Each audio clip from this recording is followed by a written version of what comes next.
ఆచార్యదేవ ఏమంటివి జాతి నెపమున సూత శుద్రుని కింద నిర్వాహత లేదందువా. ఎంత మాట. ఇది క్షాత్ర పరీక్ష కానీ క్షత్రియ పరీక్ష కాకూడదు కుల పరీక్ష అందువా.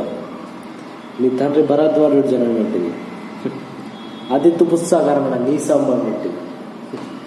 మట్టి కుండలో పుట్టుతుంది కదా, నీది ఏ కులము. ఇంత ఏలా అశ్వత్పితామహుడు కురుకుల వృద్ధుడైన శాంతనముడు శివసముద్రుల భార్య అయిన గంగాగర్భను జనించలేదా? ఆయన దేకులం. ఆయన నాతో చెప్పించినవయ్యా. మా వంశానికి మూల పురుషుల వశిష్ఠుడు దేవవశ ఊర్వశపుత్రుడు కాడా. అతడు పంచమజాతీయ వారుంధతి అందు శక్తిని, ఆ శక్తి చండాలంగిని అందు పరాశరుని, ఆ పరాశరుడు పల్లెపరచైన మత్స్యగంధి అందు మా తాత వ్యాసుని, ఆ వ్యాసుడు మా పితామహ అంబికతో మా తండ్రిని, మా పితామహ అంబానికతో మా తండ్రి పాండురాజును, మా ఇంటి దాసితో ధర్మ నిర్మాణచరులను మీచే కీర్తింపబడుతున్నా ఈ విదురదేవుని కనలేదా?